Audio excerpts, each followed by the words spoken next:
Sa pag-open ko ng Facebook, nabasa ko ang post na ito.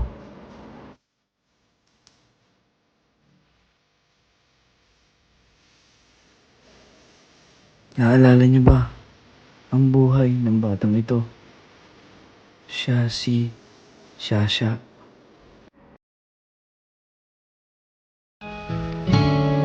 Bahay ni ate na napagawa ko dito. Itanong nasan ang asawa mo? Tatay ng mga bata? Wala na po dito na po pumasan. Nagwana na sila. Bakit dati ano mga laman yan? Saging po dyan. Kamote na lang. Saka ikaw din sa amin, alako natin. Dito ka mo.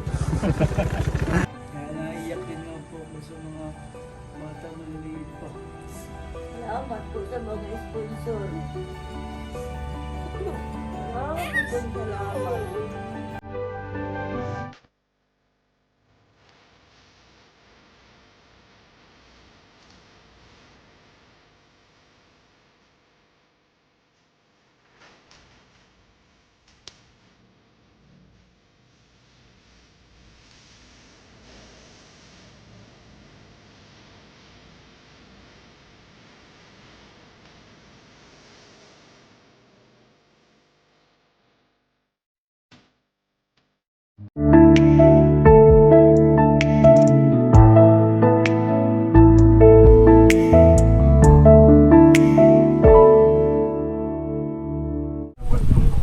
Kumusta po ang buhay ninyo?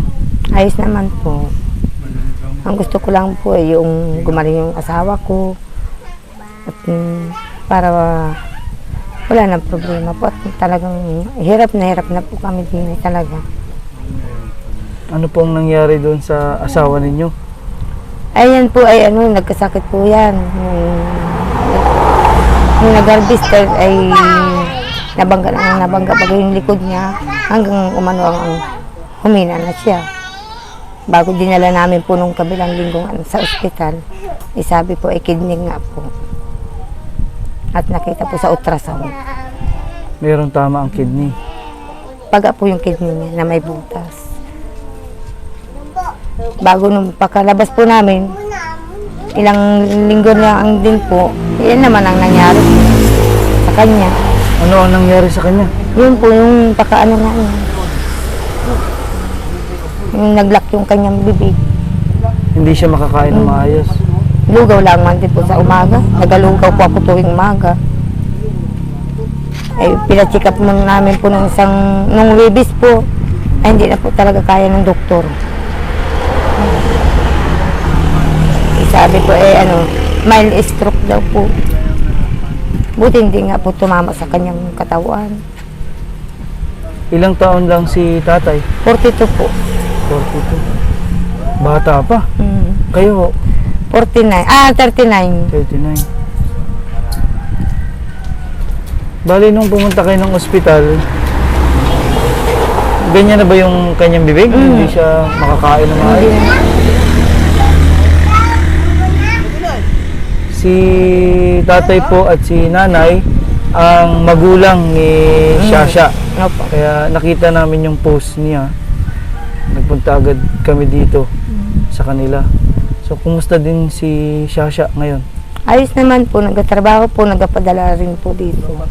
Ibig sabihin, wala siya dito. Wala po. Nasaan siya ngayon? Nasa Batangas.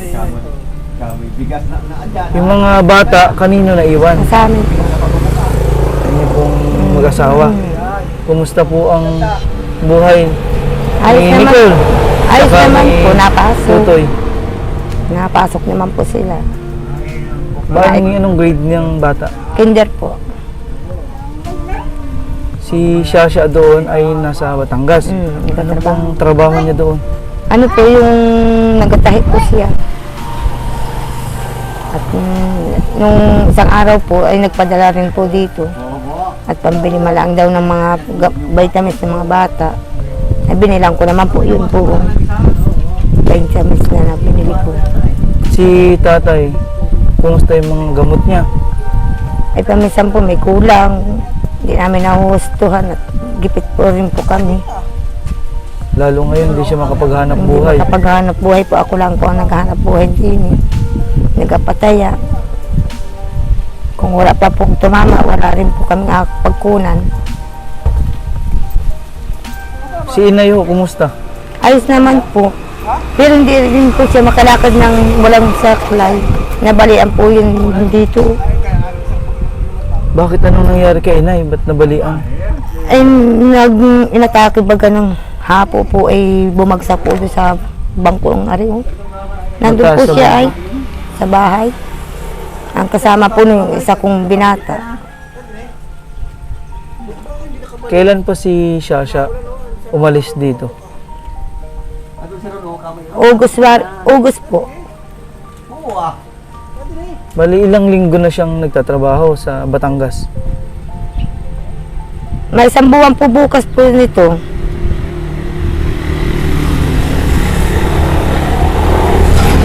Pero ito pong bunso, hindi pa nag-aaral. Hindi pa po, yun lang Si po yung panganay po. Nicole pa lang. Opo.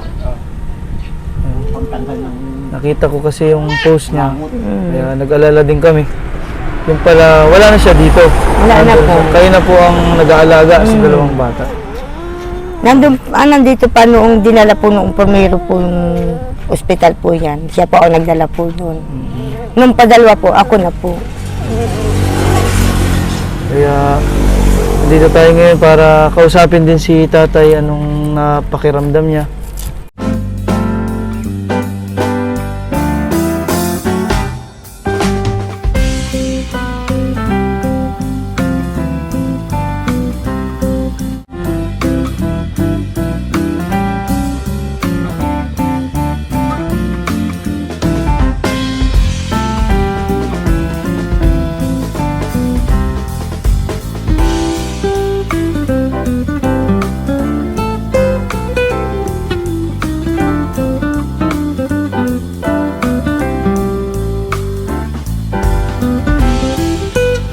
Ito si tatay, ang ama po ni Shasha.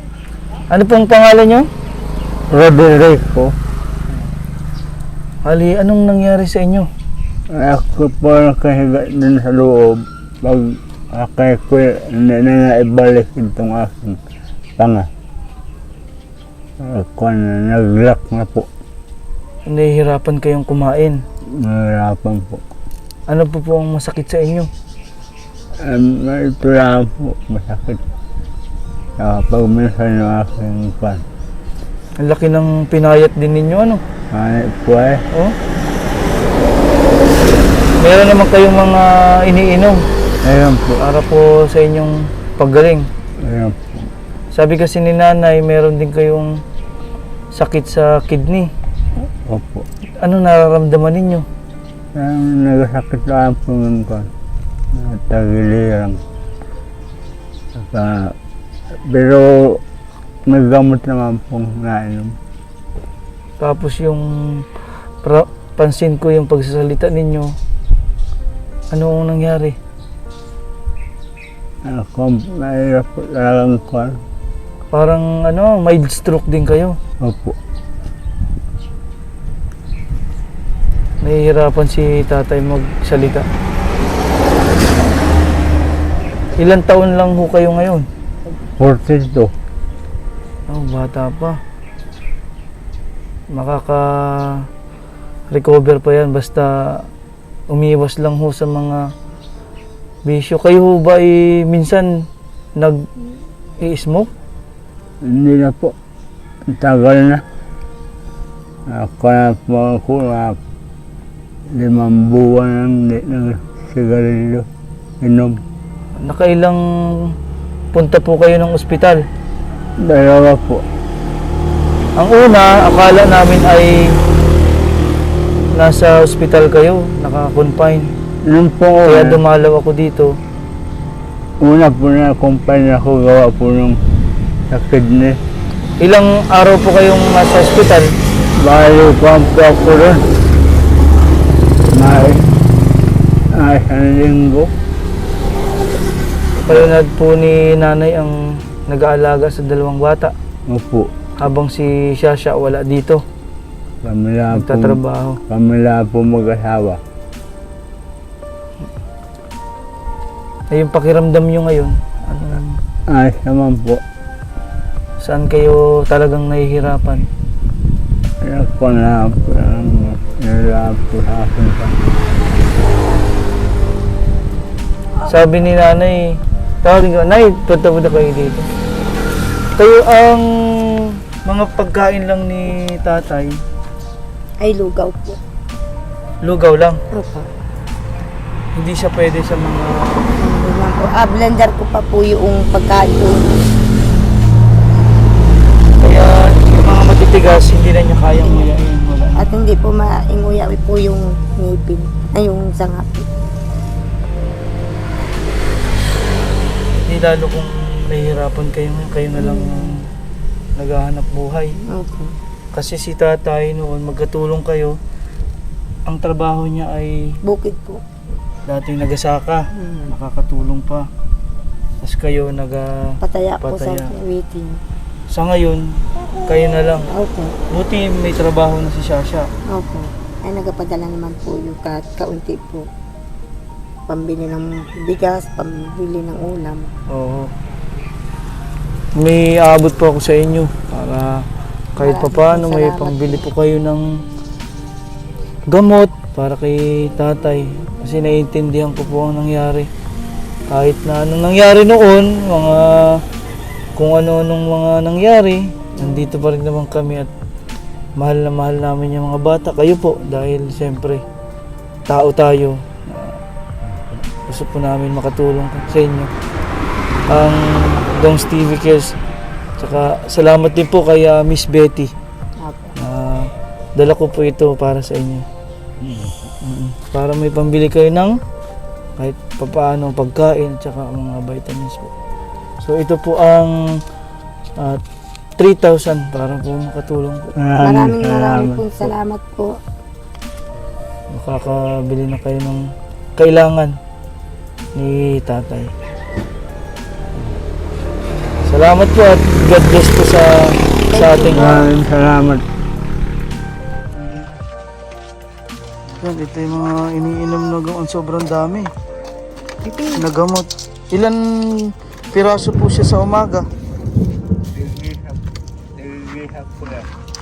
Tig-isang gamot. Bibi, Paubos na rin pala, ano? paubos na rin po. Ito po ang vitamins. Sana makabili na rin po kayo kahit ilan, ano? Ubos na rin pala. Ang gamot. Para tuloy-tuloy yung pag-recover ni tatay. Laki ng pinayat niya. Lusog-lusog nung lagi kami pumupunta dito. Inom tatay ng gamot ha. Dire-diretso. Wag muna mga bisyo.